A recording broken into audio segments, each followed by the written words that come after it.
I was finding opportunities to coach CEOs of businesses. Well, if I can coach the CEO, wouldn't it be awesome if they would provide coaching for their entire group of employees? Growing a successful leadership coaching practice. Well, that title ought to have grabbed your attention if you have done any work as a coach in leadership, executive, corporate, ministerial leadership kinds of settings. And we're going to be having a very fun conversation today with two people who have built a very successful practice doing exactly that kind of work. But let's just say right up front here, sometimes growing a particular kind of a practice is the result of a very clear vision, like we coaches love to work with people around, and then operationalizing that into some very specific plans and deadlines, timelines that we're going to work on, and then knocking out all of those goals as we go along. And many times, I'm going to say probably most times, it's actually the result of pieces and parts that are placed within us that God Himself knows, but we maybe only have an inkling of or don't have a clue about until we, in stepping out in faith, the path that's before us with the light that He's given, we kind of discern and discover and stumble across a new chapter, a new piece of the journey. And in fact, we find ourselves then growing something quite larger and more impactful than we would ever have dreamt, than we ever could have cast as a vision, than we ever would have set out initially to even want to do. Maybe we said, "No, Lord, I don't want that." But He says, "Well, I know the plans I have for you," right? As we are faithful with the little bit that He gives, each of us can identify with Him giving us more and equipping those whom He's called. Well, that's what we're discussing today in regard to executive corporate leadership coaching.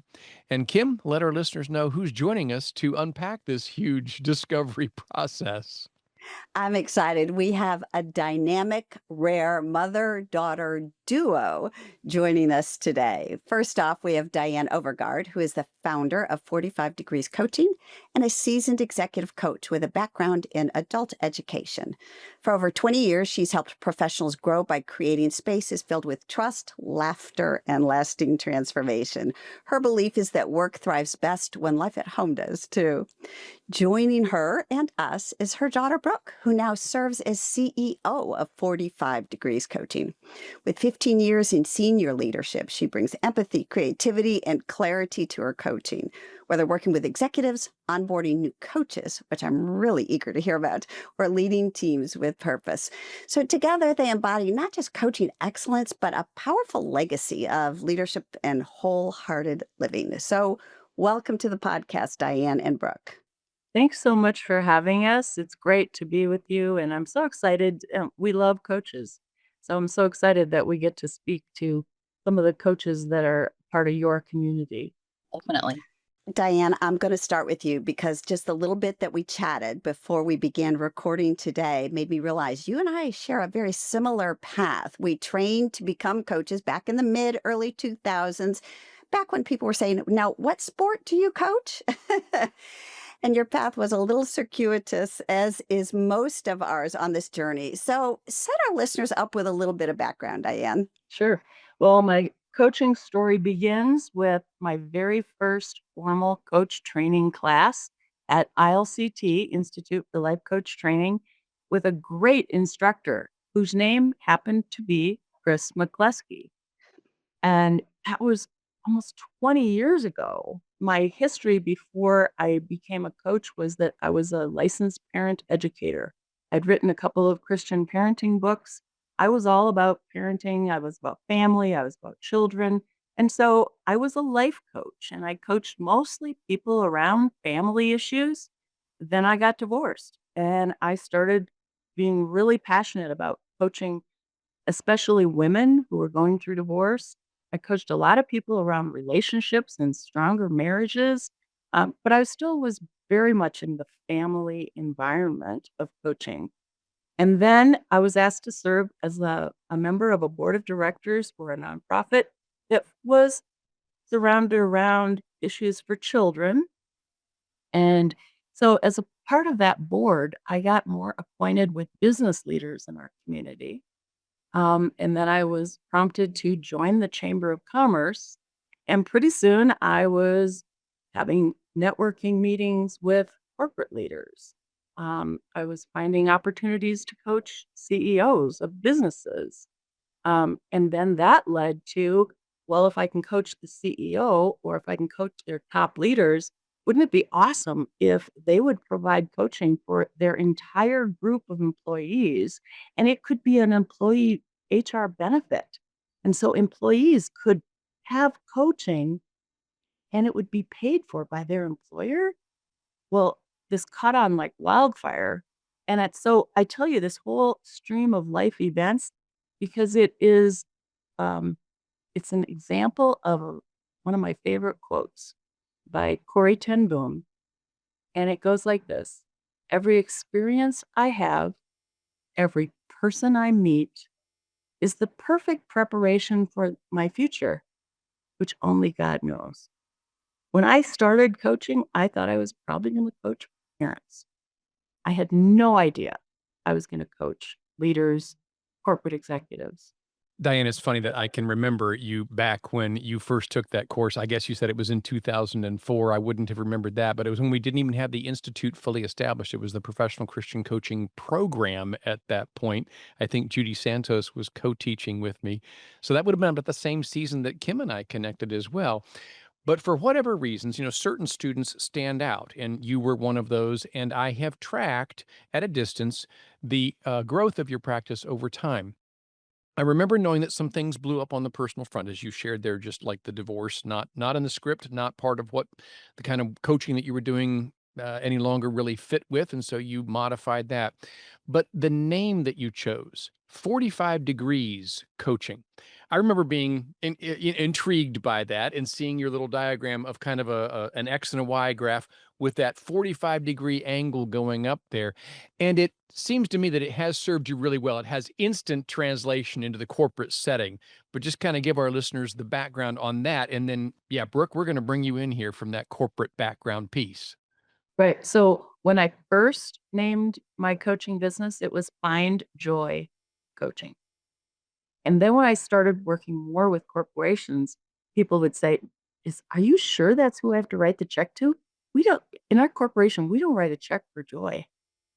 And so I hired a marketing person and she worked with me for several weeks and we went through name after name and nothing felt right. One night, about 9:30 at night, she called and said, "What do you think of 45 Degrees Coaching?" And I said, "Well, I'm intrigued, but I have no idea what that means." And so she did this little diagram for me. 45 degrees is the angle that you launch something. If it's here, but you want it to be somewhere else, if you send something off at a 45-degree angle, it goes the greatest distance with the least resistance. So that's our mission at 45 degrees, to send people's lives, whether it's their professional or personal life, off so that it goes the greatest distance with the least resistance. Really nice name and lends itself easily to a beautiful graphic. You've done a really nice job of branding. So let's transition Brooke in. Like many times happens in coaches launching their business and fumbling through the niching process and maybe discovering that some are easier to market than others, some pay a little better than others, some actually are more fulfilling than others. Whatever our initial, say, 3 to 5 years of growing any coaching business typically looks like, somewhere along the lines, we begin to have a wonderful, quote, problem. And that is that you start to have more clientele than you can really serve yourself. Any coach whose business is finally hitting its stride experiences that. You're going to have not enough clients, or you're going to have more clients than you can serve when you're a solopreneur provider. So at that point, many coaches simply refer to other people. They are networked with other Christian coaches out there, and they'll suggest, hey, I'm not the coach for you, but this person is. Or they do a waiting list or things like that. You told us before recording here today, you got to a point where you had over 100 clients that you were serving. Now, frankly, I can't imagine how you were doing that. I can remember my own max was 44, and I went, I can't do this. Something's got to give. But you started to prayerfully consider the expansion of your practice into something more like a firm. From a solopreneurial practice into something that could become an enterprise, if you will. Enter your daughter, Brooke, right? Right. Exactly. Yes. And I also got to that magic age of, I was 64 and a half years old. And this was too much for me. Mhm. And so I went on a retreat with a couple of my best girlfriends, and I said, Let's go to Arizona together for 4 days, and we're gonna talk about our third of life. What's ahead for all of us? Because I think I gotta figure out how to get out of this business because this is wearing me out." And while the 3 of us were doing some coaching each other and just brainstorming and doing a lot of praying, one of my girlfriends said, "Do you think Brooke would ever become a part of your business?" And I said, Brooke's got a very successful corporate career herself. She's been in a private equity firm for 15 years, and I'll let Brooke take it from me.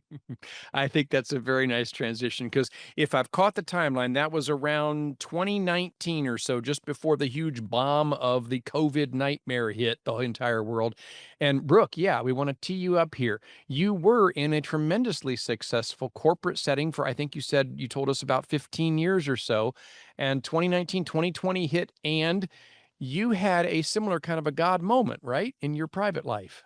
Definitely. Yeah. In COVID, like so many people, I was questioning life, what is life? What is the purpose of life? And my background is actually psychology, and I stumbled into private equity. And at this time, I was a chief operating officer of a private equity firm. And the world being as it was just made me think, like, I want to make a different kind of impact than making really rich men richer. And so I thought, what is that? And so I hired a coach, and I really thought what was going to come out of that was maybe working with another kind of nonprofit or something like on the side. But a question that coach asked was, who has a job that you're jealous of? And immediately I was like, oh, well, my mom. No question. And that was the same week that mom was in Arizona with her girlfriends. And her friend said, do you think Brooke would ever want to do this? And I called her and I said, I know this is super crazy. I was just looking for a side thing, but what if I became a coach? And she was like, what if you did become a coach? And so that really was the beginning of how all of this happened in the last 5 years and turning this into a very different kind of company than it was when she was a solopreneur. So many curiosities. So I definitely want to hear that path. But before we do, if we can just do a little waist stop at that oasis moment. Um, why were you jealous of your mom's job? I could tell when she had clients that made progress that it was so fulfilling. I knew the type of impact that it made for the people, that you were really like in the work with the people. I'm a person who likes a close relationship. If you're my friend, I want you to tell me your trauma like immediately. So coaching is perfect, right? So all of those things that I recognized, I kind of was that person for my network.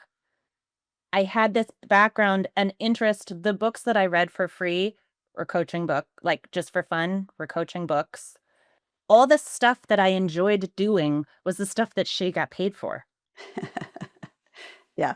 So many students who come through the Professional Christian Coaching Institute say, oh, I love learning about coaching, but I'm also learning I've been a coach my whole life in one way or another. And so I see you embodying that journey that probably a lot of us can identify with. But still, it's a distance from, okay, your mom had a lot of clients and she wasn't sure what to do with them all, and she wanted to maybe slow down or broaden her foundations there a little bit. And you're like, okay, I'm coming from private equity and COO, and yeah, here we are. Let's do this thing. Where did you go from there? Yeah. So I started with the certifications, and then we started with conversations about what this might look like. And I do think the idea of growth and additional coaches and additional corporations and bigger, that that also was that other piece of me that was very exciting. The business part of me wants to grow something that's sustainable and that really supports the people in it, our coaches and our clients. And those were all new thoughts when mom was like, "How am I gonna retire? Well, Brooke could take over." And I was like, "Well, how are you gonna retire? How am I gonna retire? That's what we're doing now, right?" Like it's just a bigger idea. And so over the last 5 years, it's been all those conversations that how do we meet coaches? How do we recognize that they are the type of coaches that work in a corporation? How do we build connections and actually communicate what corporate coaching is the way that 45 Degrees does it? Those are a lot of the strategy conversations that we've had, and it's coming to fruition. Well, it's very definitely coming to fruition, which is why you both are here. Because, as I said, I watch what happens to various of our students throughout the years. But one of our key people on our leadership team here at PCCI, Emily Eichstad, is one of the coaches on your team there at the 45 Degrees coaching firm that you've established. And seeing what she was doing with the kinds of clientele that you're plugging her into, where she's getting to just basically show up and do the song and dance. She's doing classic corporate coaching, leadership and team coaching. She loves it. And she's still got her private practice. That intrigued and excited because there aren't a whole lot of people yet doing what you all have done here in these last, well, we're recording today in 2025. So about the last 5 years or so that 45 Degrees coaching has taken such a significant shift in terms of how you run it. The preparations, Diane, for your own eventual retirement someday, as you said, this kind of last third of your life, if that's the way you're kind of thinking about seasons, and Brooke, you coming in with all of your corporate background then and putting some structures to that, as you said, much more strategy and intentionality about things. I will just say here to the listener, if you're listening up to this point and you're feeling like, gee, this is, I'm getting bits and pieces, but this really feels like a kind of a fumbling along, I'm going to suggest that that is most often the way an awfully lot of things happen in not just small private practices, solopreneur, micropreneurial kinds of endeavors. That's the way an awful lot of things happen in the big corporate world or in large parachurch ministries and such as well. That doesn't say there isn't value, of course, in doing lots of strategic retreats and vision casting and goal setting. But the realities of what happens to a lot of 1 year plan, 3 year plan, 5 year plan kind of things is, I go back to a classic mantra that I've heard for years and years. No battlefield plan survives the first shot. Once you get into the battle, it's then that you realize, oh, we need to iterate. We need to shift things and modify. So it's a both and kind of a thing. But I would like you then to say, so Brooke and Diane, we've got the two of you together. Diane, I'm going to toss this to you. In deciding, yeah, we're going to work together as mother and daughter and do this thing and allow it to start to really aggressively move into the corporate space where we know the two of us are just not going to be able to handle it all ourselves. We've got to bring in associates. How did you make the decision to go ahead and allow that significant shift to happen? Mhm.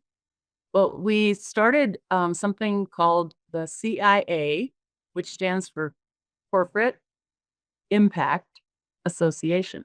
And it came along with that whole idea that where are people spending most of their waking hours? It's at work.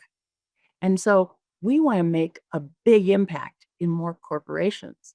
And so the CIA was a program that we developed to bring in more corporate leaders who will learn more about how 45 Degrees might help their organization and bring in more coaches who will learn about strategies for coaching in the corporate sector.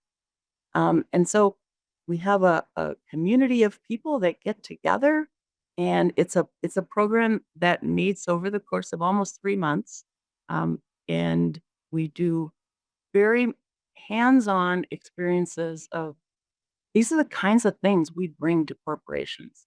And so coaches get to experience it, and corporate leaders get to have a little flavor of this is what it would look like. And that has been so successful. And that's where we met Emily, who signed up for the Corporate Impact Association. And she said, I think I'd like to get more involved with this. I love the name that you've chosen there, the Corporate Impact Association, the CIA. That's a fun little acronym there. But it hits on the point that I was wanting you to explore. And so, Brooke, I'm going to toss this back to you. I can remember back in the years of my private psychotherapy practice, I ran Christian Care Counseling Centers, and that's with an S. It was a plural. The vision that I had was we're going to live in Tampa Bay, Florida for the rest of our lives, and I'm going to have many centers all on both sides of the bay. Now, I did grow that until we had the largest Christian practice either side of Tampa Bay. I was in Clearwater, where our home was.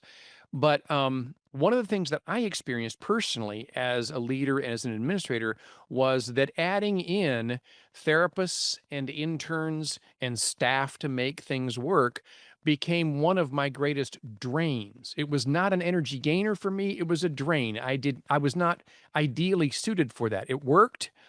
I could see that the only way to do this was to multiply myself. I couldn't bear the whole burden. But I made a vow to the Lord, and I'm sure he laughed, when we moved out here to Missouri instead. Now we're on a dirt road, been here for 26 years, living on my family farm, isolated from anything remotely close to Tampa Bay. And I said, Lord, I will never again have others hitching their wagons to this horse.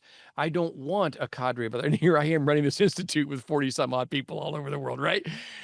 So God laughs, but you really did say, okay, so Brooke, if we're going to do this thing together, we are going to bring in other coaches. So you set up the CIA program. And Brooke, can you talk about how the two of you strategically screen coaches and bring in and build kind of your cadre of coaches, your associates here? When we were building this idea, we spent a week together. We did a sprint, and our main outcome was that we want people to learn how to make the most of their work everywhere. If I want everyone in the whole world to have access to this kind of goodness, I can't do that by myself. And I don't want to. I want other people to be able to enjoy what we enjoy. And so that's where we started putting together, this is the type of stuff we do. We want to teach people what we do and then give them the tools to do it themselves, whether they're a business owner or a coach. And so part of what happens in the CIA is we really get to know people. And we get to know, if you are a coach and you're in the CIA and you want to become a 45 degrees coach, you definitely you have to have a certain type of certification and these types of things. And we're going to also get to know you and see if you have that type of drive, if you have that type of heart that fits with 45 degrees coaching. And that's what we found in Emily, and she's such a great fit to be able to bring her in. And just like you said, she doesn't have to market for coaches. She doesn't have to worry if she's going to get paid this month. She gets to coach as much as she wants and all different kinds of conversations.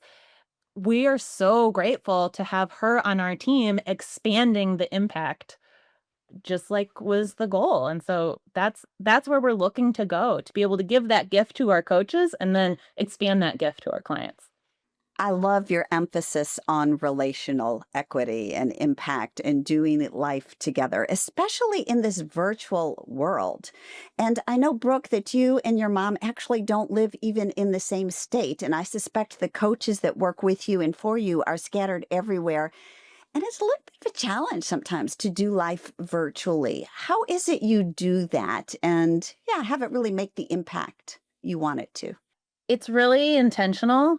That is something, and that's also something that we coach. A lot of our corporations are focused on how do you build relationships remotely. And so we try to do it with our own team. We call it a pulse check with our coaches. Every couple weeks, we get together and we talk about the real stuff. We talk about what's happening in life. We talk about what's happening in coaching. We talk about maybe what themes are coming up that might be helpful to share with leadership at our corporations, but also like what we need as a team. The other thing is that we do try to see each other in person if we can. There are sometimes opportunities for coaches to come and speak, maybe we'll dual speak together at an organization or run a coaching group together. Um, Mom and I do retreats together in real life, and it's very intentional. You have to kind of go the extra step to build a real relationship remotely. Some of it is also just the vulnerability part of there was a time last month we were on a meeting and we were kind of trying to figure out some stuff, and there was some vulnerability in the call, and I just said, just so you know, I just made that part up. So if we want to pick a different idea, we can pick a different idea. And so some of it is just being real in that way too, even as leaders, that we're all coaches together. So we've got a crew of really amazing listeners. Sometimes it's a little interesting to also be the one who's sharing real thoughts. I love the intentionality, the prioritizing, right? If something's of value to us, we make space in our schedule for it. And that's what you're saying. We're going to show up, cameras on, we're going to be all in. It's a priority. We're intentional about the way we're doing it. We're vulnerable.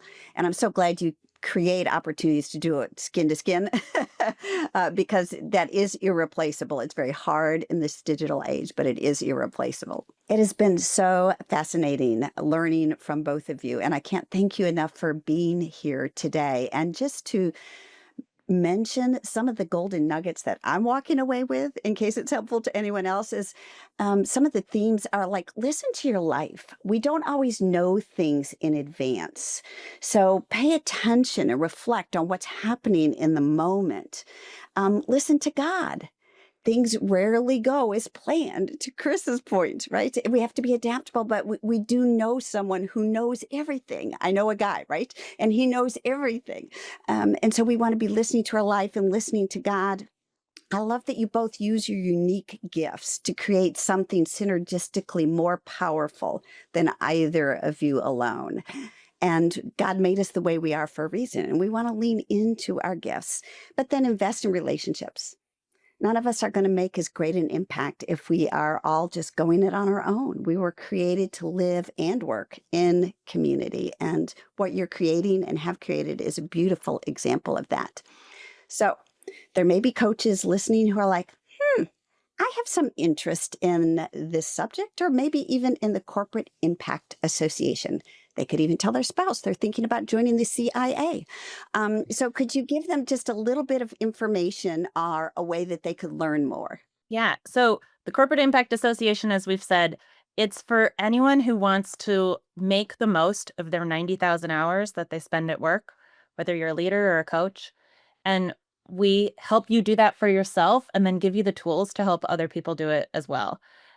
If you would like to join, go to 45degrees.org/CIA. And we also have a coupon code that if you want to put in insider, you'll save $100.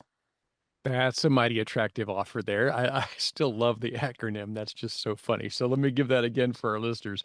45 degrees, and that is the number 45. 45degrees.org/CIA for the next cohort. I think you all told me that it's starting actually in September of 2025. And if they register on there and they put in a coupon code of insider, listeners to this podcast will get $100 off of registering for that 3-month course. That's very cool. Thank you both for that. Diane, I got to say, this is kind of a full circle moment. It's not a goodbye. It's just the next leg of the journey, but it's really exciting and a joyful experience, to use the word from your first iteration of your practice there, to see a fellow colleague be at this point, and the joy that I know you must have as not just a coach running a firm that's having this kind of impact, but a mom getting to work alongside of her adult daughter and see the generational impact of what you're setting up here, by God's grace. It's just a real joy, and I'm happy for you in that. Thanks so much. It's been great to be here with you, Chris and Kim. We really appreciate the opportunity to reach more coaches. Yeah. Yeah, excited about the growth of this profession through all means. Christ is preached, and we are doing the work to which we are called. Gang, if you are interested in leadership coaching, anything with executives, corporations, parachurch organizations, nonprofits, that kind of impact where you're influencing the influencers in the role of coach, Our next offering of our flagship introductory course called The Essentials of Leadership Coaching is coming up right around the corner as well. In fact, we always have 4 offerings of that a year. You can find out all the information about that on our website at professionalchristiancoaching.com. And just click on the tab there for courses, The Essentials of Leadership Coaching. We'd love to have you join us in that. And with that, we will wrap up with our very appropriate saying from an interview such as this.